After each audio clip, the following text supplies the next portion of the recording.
और इस वक्त की बड़ी खबर, असम में भीषण सड़क हादसा हुआ। ट्रक और ऑटो की जोरदार टक्कर हुई। हादसे में 10 लोगों की दर्दनाक मौत हो गई। छठ पर्व मनाकर सभी लौट रहे थे। पथार कांदी इलाके में यह हादसा हुआ है।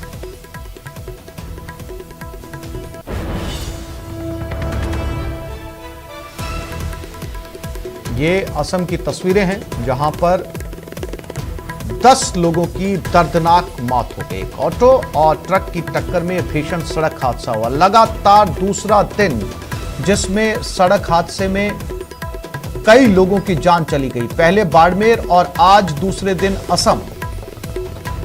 ट्रक और ऑटो की टक्कर में 10 लोगों की दर्दनाक मौत। पथार कांदी इलाके में यह घटना हुई है। सभी लोग छठ पर्व मनाकर घर की तरफ लौट रहे थे।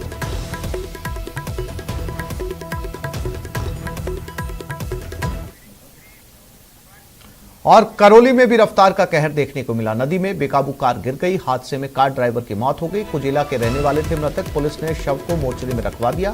नदी को कार से निकाल लिया गया। खबर करौली से है, जहां गुडला गांव के पास नदी में तेज रफ्तार कार बेकाबू होकर गिर गई। हादसे में कार चालक की मौत हो गई। घटना से पूरे इलाके में सनसनी फैल गई। घटना की सूचना मिलते ही मौके पर पहुंची पुलिस ने ग्रामीणों की मदद से शीशे तोड़कर चालक को बाहर निकाला।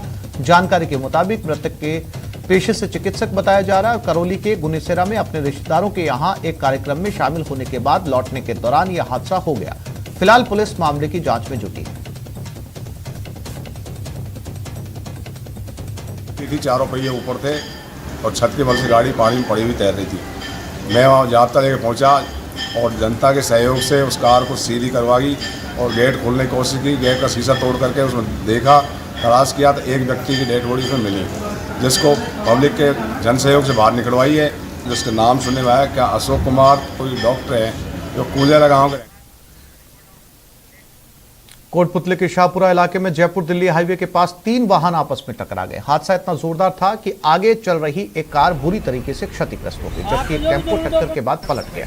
गनीमत रही कि हादसे में किसी प्रकार की जनहानि नहीं हुई। बताया जा रहा है कि तेज गति से आ रहे ट्रेलर ने आगे चल रही कार को टक्कर मार दी, जो आगे चल रहे टेम्पो से जा टकराई। हादसे में कार में सवार 3 लोग फंस गए, जिससे हाईवे पर जाम लग गया। वहीं सूचना मिलने पर मौके पर पहुंची पुलिस ने कार में फंसे लोगों को सुरक्षित बाहर निकालकर यातायात सुचारू करवाया।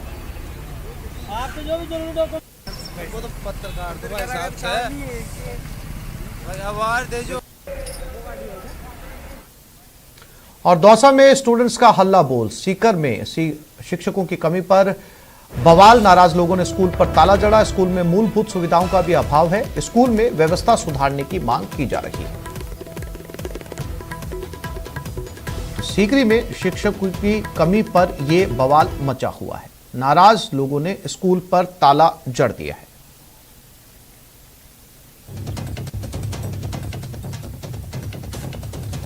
और आशीष शर्मा संवाददाता दौसा हमारे साथ जुड़ गए हैं। आशीष, किस तरह की सुविधाओं की ग्रामीण मांग कर रहे हैं और अब जब ताला जड़ दिया है तो क्या कोई शिक्षा अधिकारी या प्रशासन ग्रामीणों से बातचीत के लिए मौके पर पहुंचा है? आसिफ, ये जो पूरा स्कूल है ये सिकाई उपखंड में राजकीय उच्च माध्यमिक विद्यालय सीकरी है और यहाँ पर एक तो शिक्षकों की कमी है, ग्रामीणों का ये कहना है। साथ ही जो स्कूल में पेयजल की समस्या है, क्योंकि यहाँ पर पानी के लिए कोई हैंडपंप वगैरह नहीं है, इसलिए जो विद्यार्थी हैं उनको बार बार स्कूल से बाहर जाना पड़ता है और पानी के लिए भटकना पड़ता है। ऐसे में ग्रामीणों की मांग है कि पेयजल की समुचित व्यवस्था हो, साथ ही यहाँ पर शिक्षकों की व्यवस्था हो। प्राथमिक शिक्षक की बात करें तो 5 क्लास के लिए केवल 1 शिक्षक यहाँ पर मौजूद है। ऐसे में जो छोटे बच्चे हैं उनको कक्षाएं ठीक तरीके से संचालित नहीं हो पाती हैं। वही बड़ी कक्षाओं की बात करें तो राजनीति विज्ञान सहित अनेक जो विषय है उनकी व्याख्याता मौजूद नहीं है। ऐसे में शिक्षकों की कमी को लेकर ये प्रदर्शन किया जा रहा है और तालेबंदी की जा रही है। सुबह 10 बजे से जो विद्यार्थी हैं और ग्रामीण हैं वो तालाबंदी करके बैठे हुए हैं और विद्यार्थी और ग्रामीणों को कहना है कि जब तक मांगे नहीं मानी जाएंगी तब तक इस तरह का प्रदर्शन किया जाएगा। जी आशीष, जानकारी के लिए आपका धन्यवाद।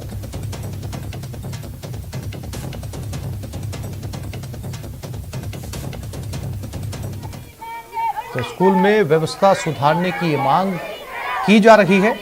ग्रामीणों का आरोप है कि ना यहाँ पर शिक्षक है और जो मूलभूत सुविधाएं होती हैं, जो छात्रों को स्कूल में पढ़ने के दौरान जिनकी जरूरत होती है, वो भी नहीं है। पिछले लंबे समय से यहाँ के ग्रामीण मांग कर रहे हैं कि स्कूल की सुविधाओं में सुधार किया जाए, लेकिन फिलहाल कोई सुनवाई नहीं हुई, जिसके चलते आज नाराज लोगों ने या अभिभावकों ने इस सीकरी स्कूल के ऊपर ताला जड़ दिया है।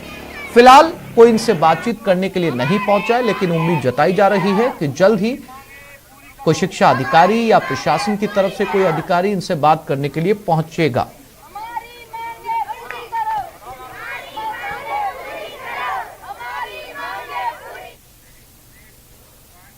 बारह में क्लिनिक की बड़ी लापरवाही सामने आई। गर्भवती महिला को एचआईवी पॉजिटिव बता दिया। एचआईवी रिपोर्ट पॉजिटिव आने से महिला के होश उड़ गए।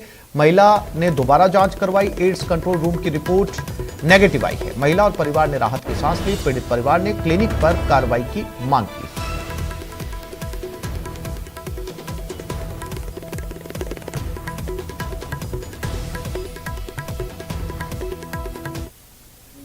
पुत्रवधू थी तो वो प्रेग्नेंट थी 7-8 महीने से। तो हम वहाँ अंतर डॉक्टर नीता जैन को दिखाने गए अंता, तो उसने सभी जांचों के साथ एचआईवी की जांच भी करवाई। तो उसने एचआईवी जांच पॉजिटिव थी। तो पॉजिटिव देते हमारा दिमाग ख़राब हो गया। हम गांव में आते मानसिक तनाव में गया। हमारी दीवारें भी काली हुई और वो गांव वालों ने किसी ने हमसे कहा कि ये तो बहुत खतरनाक बीमारी है। तो हमने उसको एक कमरे में अलग ही बंद कर दिया। और फिर हमारे पास झालावाड़ एड्स कंट्रोल रूम से फ़ोन आया कि आप 12 आओ और 12 आके इसकी दोबारा जांच करवाएंगे। तो हमने एक जांच एचआईवी की 3 तारीख को करवाई गवर्नमेंट चिकित्सालय 12 में, तो वो भी नेगेटिव आई। और एक जांच 9 तारीख को करवाई हमने एचआईवी की, तो वो भी नेगेटिव आई।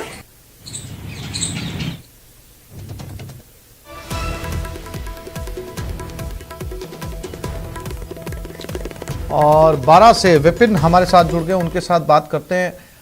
विपिन, प्राइवेट क्लिनिक की ये जो रिपोर्ट है अपने आप में कई तरीके के सवाल खड़े करती है। यानी कि ऐसा पहली बार तो हुआ नहीं होगा कि किसी ने अपनी वहां पर जो है जांच करवाई है और इस तरीके का रिजल्ट सामने आया है।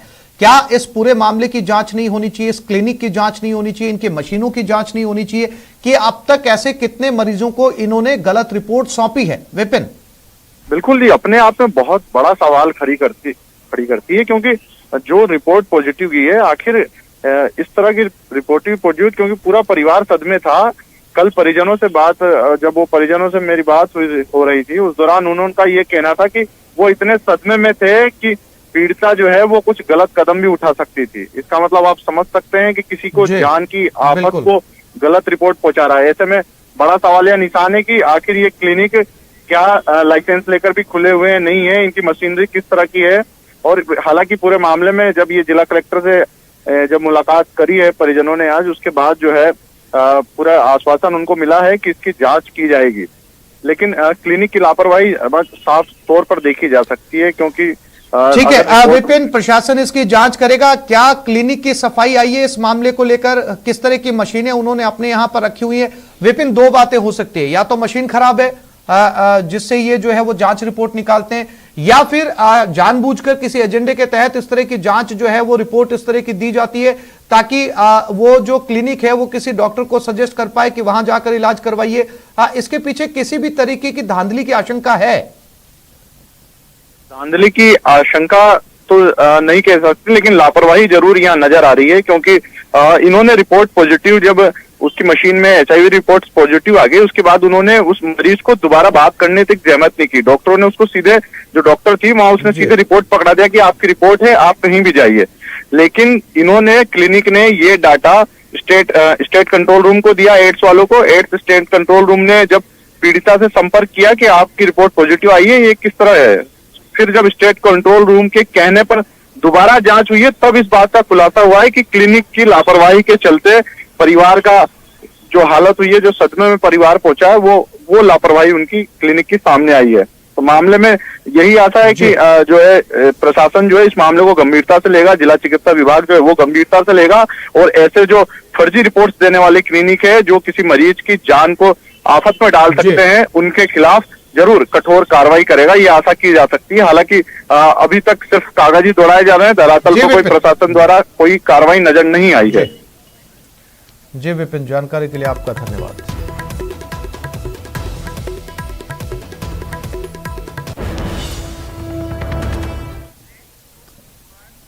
और ये खबर राजसमंद से है, जहां पर एक चोर की पिटाई की गई। भीड़ के हत्थे ये चोर चढ़ गया। पेड़ से बांधकर इस चोर की पिटाई की गई। ग्रामीणों ने जमकर इस चोर की धुनाई की। मौके से दूसरा चोर इस आनन फानन में फरार हो गया। दूसरे चोर की तलाश फिलहाल जारी है। छापली गांव की यह घटना बताई जा रही है।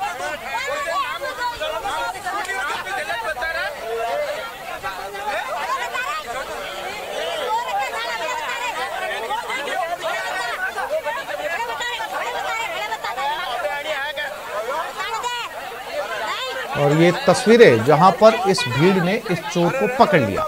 हालांकि 2 चोर पकड़े गए थे, लेकिन जब एक की धुनाई हो रही थी तो उसी समय दूसरा मौका पाकर वहां से फरार हो गया।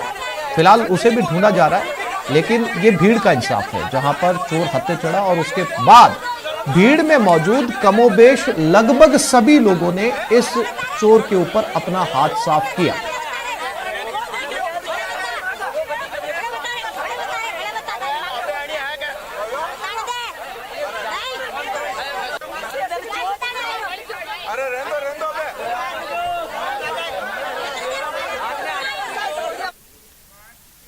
और उदयपुर में बदमाशों का तांडव देखने को मिला। रेस्टोरेंट पर बदमाशों का उत्पात दिखा। शराब पीने से रोका तो तलवार लहराई। बदमाशों ने रेस्टोरेंट में जमकर तोड़फोड़ की। होटल स्टाफ ने भागकर अपनी जान बचाई। मुख्य आरोपी समेत 4 बदमाश गिरफ्तार हो गए। और ये तस्वीरें सीसीटीवी फुटेज में जो सामने आई, ये खाना खाने के लिए इस होटल में पहुंचे थे, लेकिन खाना दूर की बात, इन्होंने जो तोड़फोड़ यहां पर मचाई है ये साफ तौर पर इस सीसीटीवी फुटेज में नजर आ रही है। बदमाशों ने जमकर उत्पात मचाया और जो स्टाफ यहां पर मौजूद था वो इधर उधर जाकर छिप गया। उन्होंने अपनी जान बचाई। इसके बाद पुलिस ने कार्रवाई करते हुए इन सभी को गिरफ्तार कर लिया है।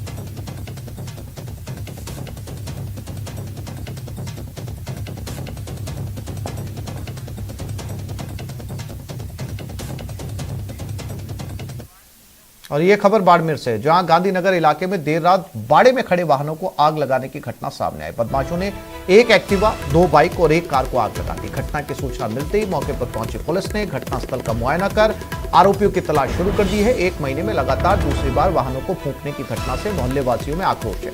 पुलिस की कार्यप्रणाली पर भी लोगों में गुस्सा फूट रहा है। फिलहाल पुलिस जांच पड़ताल करने में जुट गई।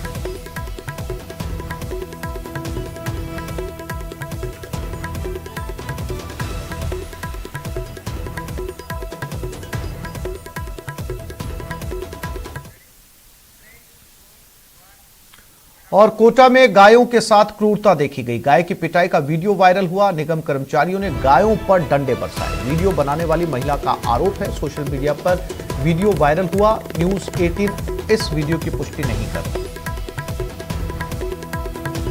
ये कोटा की तस्वीरें हैं जहां पर एक महिला ने ये वीडियो बनाया है और जो गायों के साथ मारपीट की जा रही है।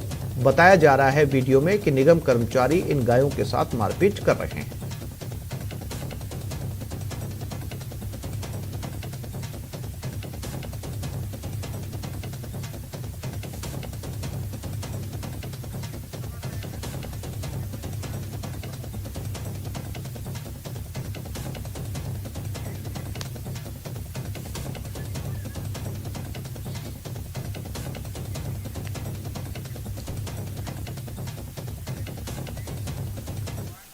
और इस वक्त की ये बड़ी खबर है। प्रदेश में बजरी खनन को हरी झंडी दे दी गई है। सुप्रीम कोर्ट ने प्रदेश में खनन को इजाजत दे दी है। एम्पावर्ड कमेटी के सभी रिकमेंडेशन को मान लिया है। सुप्रीम कोर्ट ने कहा पर्यावरण का ध्यान रखते हुए राजस्थान में बजरी खनन किया जा सकता है। पिछले कई सालों से लगातार बजरी खनन एक बड़ा कानूनी मुद्दा बना हुआ था, लेकिन अब सुप्रीम कोर्ट ने प्रदेश में बजरी खनन को इजाजत दे दी है। एम्पावर्ड कमेटी के सभी रिकमेंडेशन मान लिए गए हैं। निर्माण कार्य के दौरान बजरी की हर किसी को जरूरत होती थी और अवैध बजरी खनन का कारोबार चरम पर था, जिसको लेकर आए दिन कार्रवाइयां सामने आती थी। और अब इसी खबर को लेकर सुशील पांडे हमारे साथ जुड़ गए। सुशील, इसे वाकई बहुत बड़ा फैसला कहा जा सकता है, क्योंकि कई अवैध जो है वो गैर कानूनी तरीके से बजरी माफिया पनप गए थे और अवैध रूप से खनन हो रहा था। अब जाकर काफी परिवर्तन आएगा जब सुप्रीम कोर्ट ने इसे हरी झंडी दे दी है। सुशील,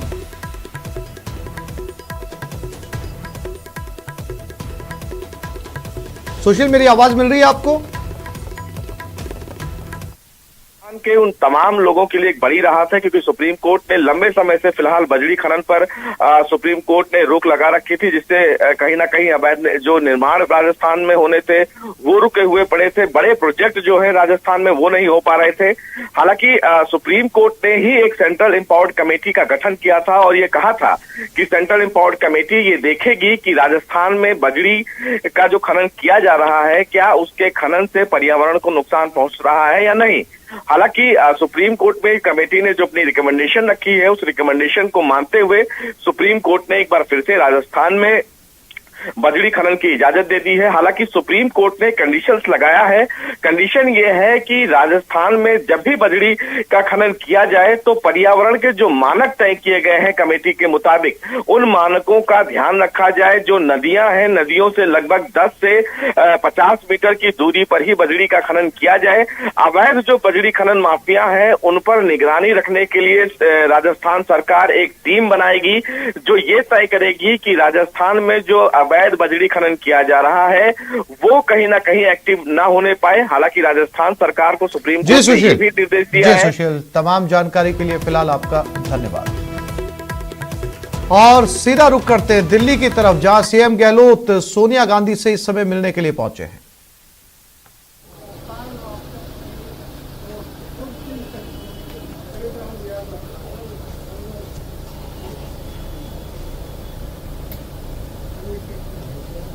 और जो कयास लगाए जा रहे थे कि कांग्रेस अध्यक्षा के साथ सीएम गहलोत की मुलाकात हो सकती है, तो अब सीएम गहलोत की मुलाकात सोनिया गांधी के साथ है। किन मुद्दों को लेकर बातचीत होती है, क्या कुछ तय किया जाता है, वो इस बैठक में तय होगा। हालांकि प्रियंका गांधी से वो मिल चुके हैं। लगातार राजस्थान में मंत्रिमंडल में फेरबदल और विस्तार के कयास लगाए जा रहे थे और दिल्ली से जो सूचनाएं मिल रही हैं उनके मुताबिक इन सब पर हरी झंडी मिल गई है और बहुत जल्द मंत्रिमंडल में विस्तार और राजनीतिक नियुक्तियां देखी जा सकती हैं। और दिल्ली से रवि सिसोदिया हमारे साथ लाइव जुड़ गए, उनके साथ बात करते हैं। रवि, क्या मिलने पहुंच चुके हैं या मिलने के लिए निकल रहे हैं अशोक गहलोत?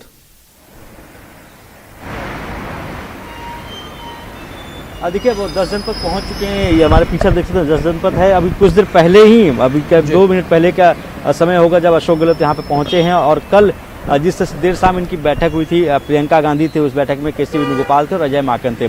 उस बैठक के बाद अजय माकन ने स्पष्ट संकेत दिए थे कि आने वाले दिनों में कैबिनेट का जो विस्तार है, जो मंत्रिमंडल विस्तार है, वो हो सकता है। तो कल जो बातचीत हुई, उस बातचीत के बाद अपनी पूरी रिपोर्ट सौंपेंगे यहाँ पे, वहाँ बातचीत की जाएगी। कल संगठन महासचिव ने सोनिया गांधी से मुलाकात करके अपनी रिपोर्ट दी होगी और उसका राजस्थान के मुख्यमंत्री से बातचीत करेंगे। और उस बैठक के बाद ही ये फाइनल कह सकते हैं कि उस पर अंतिम मुहर लगेगी कि मंत्रिमंडल का विस्तार होगा तो कौन कौन से लोग उसमें शामिल होंगे, किन किन लोगों को जगह दी जाए। जो राजनीतिक नियुक्तियों की बात की जा रही थी और ये कहा जा रहा था कि निगम और बोर्ड के कई ऐसे पद हैं जो खाली हैं, जिनको भरा जाना चाहिए। इस बात को लेकर भी कयास लगाया जा रहे थे कि जो 2 खेमे चल रहे थे, जिस तरह से सचिन पायलट का खेमा नाराज चल रहा था, तो क्या उनके लोगों को जगह दी जाएगी, उनको तरजीह दी जाएगी, नहीं दी जाएगी। ये तमाम मसले, इस पर अब चर्चा होगी, क्योंकि अंतिम मुहर यहीं लगेगी कांग्रेस अध्यक्ष के आवास पर। उसके बाद ही ये संकेत मिलेंगे कब और कितने दिनों के अंदर राजस्थान में मंत्रिमंडल का विस्तार होगा। जी हाँ, बिल्कुल। रवि, चूंकि प्रियंका गांधी से सीएम गहलोत की मुलाकात हो चुकी है, अजय माकन से उनकी मुलाकात हो चुकी है और जो ये कयास मंत्रिमंडल में जो है विस्तार के लगाए जा रहे थे, जो दिल्ली से सूचनाएं मिल रही है उसके मुताबिक उन पर भी जो है वो सहमति बन गई है पार्टी आलाकमान में, मुख्यमंत्री अशोक गहलोत में। अब जो अध्यक्ष के साथ मुलाकात है, सोनिया गांधी के साथ मुलाकात है, क्या औपचारिकता भर है या कुछ बदलाव भी महसूस किया जा सकता है? जिनके ऊपर सहमति बनी है, कुछ बदलाव हो सकता है इसमें?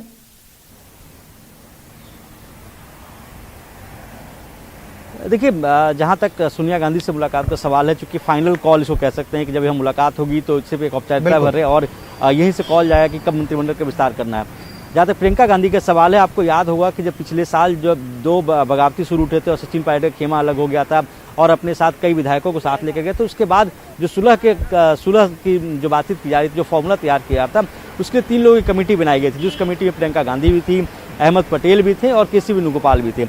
और यही वजह है कि जो बातचीत लगातार चल रही है, उस बातचीत में प्रियंका गांधी लगातार शामिल हुई है। पिछली बार भी जब कांग्रेस वर्किंग कमेटी की बैठक बुलाई गई थी। उस बैठक के बाद भी राहुल गांधी के आवास पे एक मीटिंग हुई थी। उस बैठक में भी प्रियंका गांधी शामिल थी, केसी वेणुगोपाल थे और अजय माकन थे।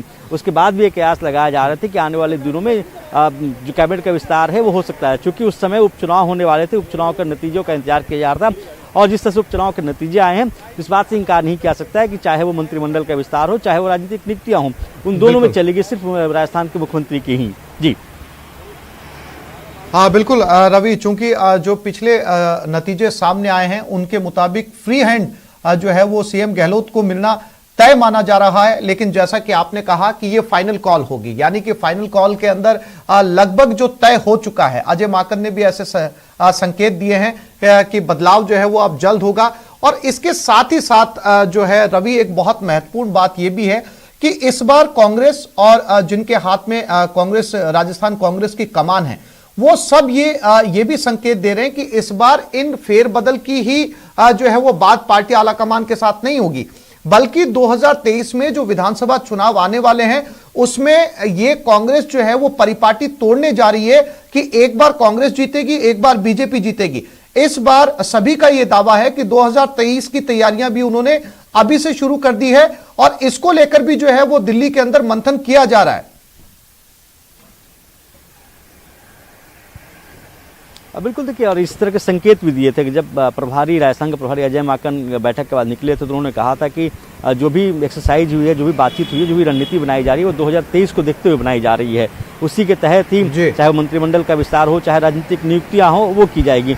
क्योंकि पार्टी के अंदर जिस तरह से पिछले साल जो 2 खेमा या 2 धड़ा बना था, उसके बाद से नाराजगी चल रही थी। और जो खेमे की बात कहते, चूंकि उस समय एक सुलह का फॉर्मूला तैयार किया गया था, उसके तहत ही लगातार मीटिंग भी हो रही थी। ये बताया जाता है कि सचिन पायलट कई बार दिल्ली आए, उनकी मुलाकात हुई।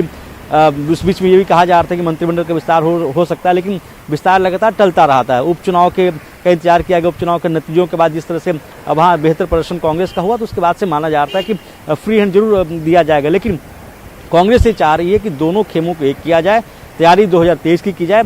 जो भी राजनीतिक नियुक्तियाँ, जो भी चाहे निगम हो, बोर्ड हो, जहाँ पे राजनीतिक नियुक्तियों की जरूरत हो वहाँ दी जाए। मंत्रिमंडल में जो 9 जगह अभी खाली हैं उनको भरा जाए।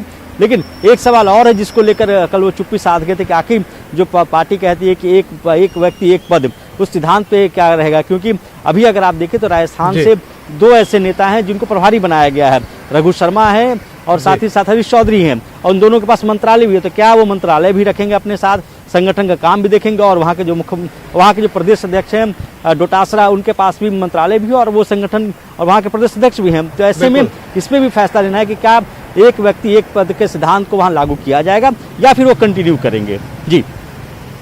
और रवि, सबसे महत्वपूर्ण बात, अगर अजय माकन इस तरीके का संदेश दे रहे हैं कि ना केवल मंत्रिमंडल में विस्तार किया जाएगा, बल्कि वो 2023 के चुनाव की भी तैयारी कर रहे हैं और वो पूरी तरीके से आश्वस्त है कि राजस्थान की जनता 2023 में एक बार फिर से जो है कांग्रेस की सरकार बनाने के मूड में, ये प्रदेश अध्यक्ष का कहना है। तो ऐसे में अब जब सोनिया गांधी के साथ में सीएम अशोक गहलोत की मुलाकात है, तो क्या जो सबसे बड़ा हर्डल है राजस्थान की राजनीति में, जो 2 धड़ों का बार बार जिक्र कर रहे हैं, इसको लेकर भी कोई सॉल्यूशन निकाला जाएगा? क्योंकि अगर 2023 के अंदर कांग्रेस फिर से चुनाव में जाती है तो यह परेशानी एक बार फिर से सामने आ सकती है।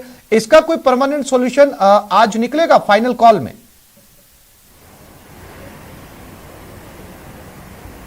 देखिए, जिस तरह आपने सही बताया, हालांकि राजस्थान की सियासत की बात करें तो आलाकमान के सामने सबसे बड़ी चुनौती होती है कि वहाँ के दोनों धड़ों को एक करना।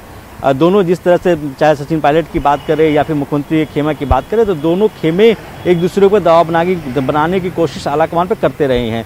क्योंकि जब पूरा मामला हुआ था उसके बाद से लगातार सचिन पायलट दिल्ली आते रहे, उनकी कई बार आलाकमान से मुलाकात भी हुई और ये दबाव बनाने की कोशिश जरूर की जाती रही कि जल्द से कैबिनेट विस्तार किया जाए, जो उनके सहयोगी विधायक थे उनको मंत्रिमंडल में जगह दी जाए।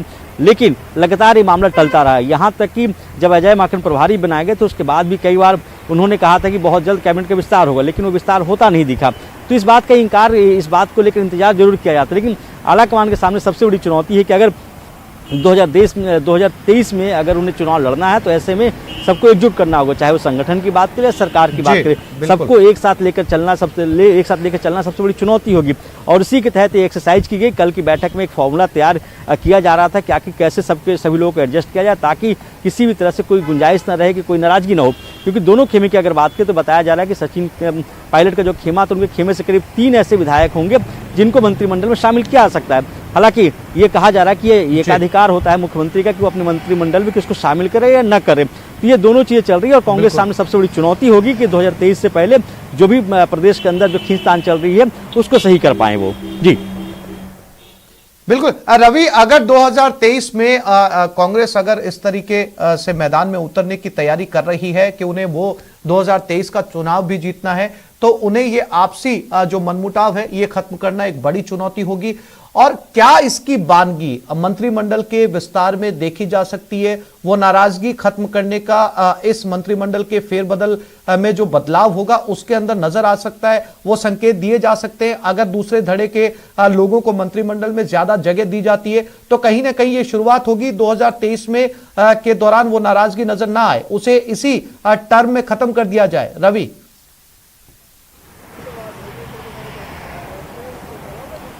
देखिए, सबसे बड़ी चुनौती कांग्रेस के सामने अभी ये है कि कांग्रेस के पास 3 राज्यों में ही सरकार है, चाहे पंजाब की बात करें, छत्तीसगढ़ की बात करें या फिर राजस्थान की बात करें।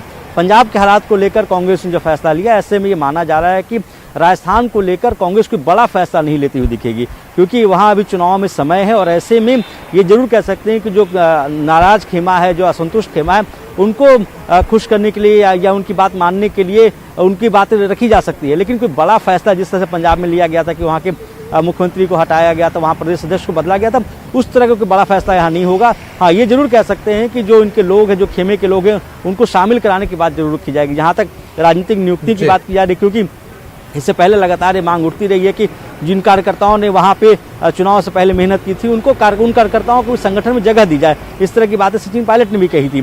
तो ये पार्टी की तरफ से कोशिश जरूर है, आला कमान की तरफ से, कि जो असंतुष्ट खेमा है उनको कैसे मनाया जाए।